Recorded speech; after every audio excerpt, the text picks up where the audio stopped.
देख रहे हो आमूल कितना खूबसूरत लग रहा है, कितना बेहतरीन उसे आरास्ता किया गया। इसके परस्तार इसके ज़रो जवाहरात उठाकर नहीं ले जाते? नहीं, काहिन जो मुहाफिज हैं, कोई भी ऐसी जुर्रत नहीं कर सकता। ऐसा ही होना चाहिए, वरना तो मुमकिन है चोर आमून के जेवरात चुरा कर ले जाएं। मैं तो समझता था कि आमून उनकी हिफाजत करता है। जैसा आपने बताया तो आमून खुद अपनी हिफाजत के लिए काहिनों का मोहताज हुआ। तो इसमें क्या कबाहत है? आमून का शुमार सबसे ज्यादा कीमती और आम चीजों में होता है, हमें उसकी हिफाजत करनी चाहिए। मेरे बंदों,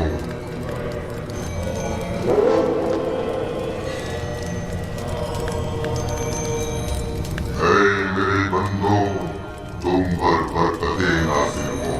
मैं आमून रात की इस्तराहत के बाद बंदों के उमूर के अंजाम दही के लिए वापस लौट आया।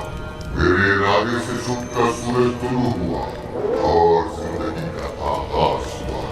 जाएं और मेरे लिए जो कि तुम्हारा खुदा हूँ, रिस्क की तलाश में जाए और इसके उसूल के लिए तगदौर करें, ताकि मैं अपने इरादों से तुम्हें रिस्क अता करूँ।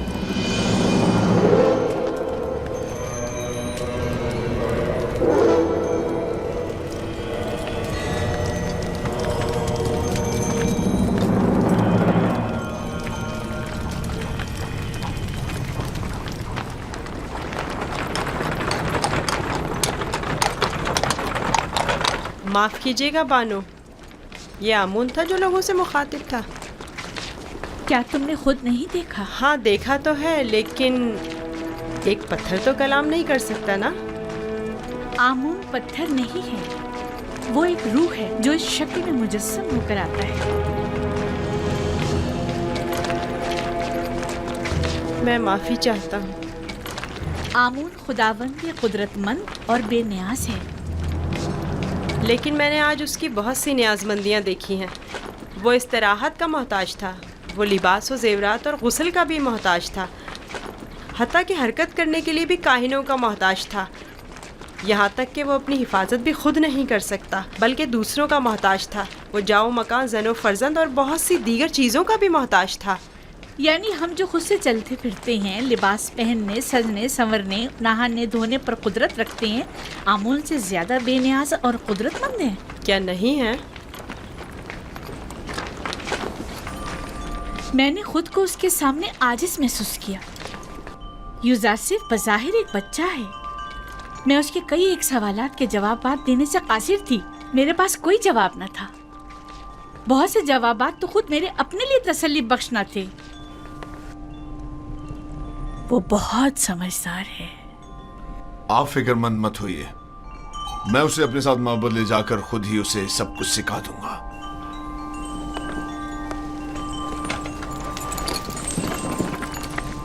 सच कहूं तो मुझे भी आमून के हवाले से शक में डाल दिया है।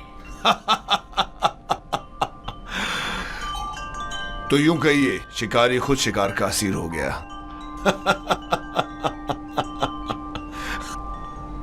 खाने का क्या हुआ?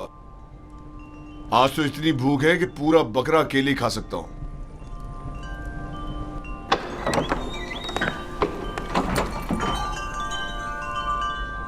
खाना हाजिर है आली जनाब।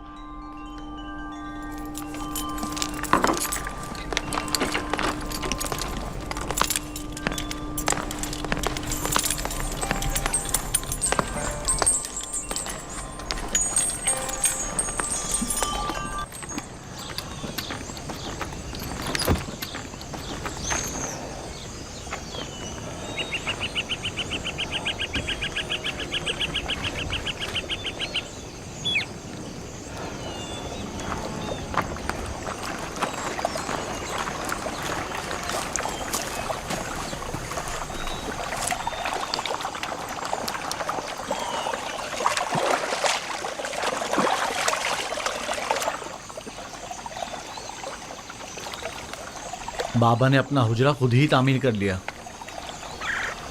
और हमें मदद करने की इजाज़त तक नहीं दी।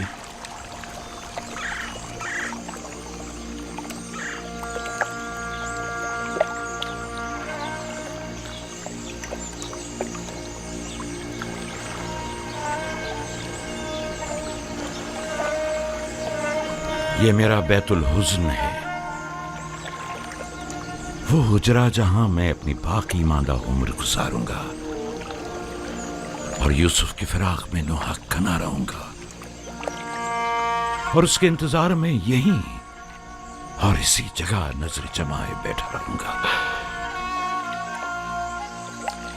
بابا، آپ کا کیا خیال ہے میرا بھائی یوسف لوٹ کر آئے گا؟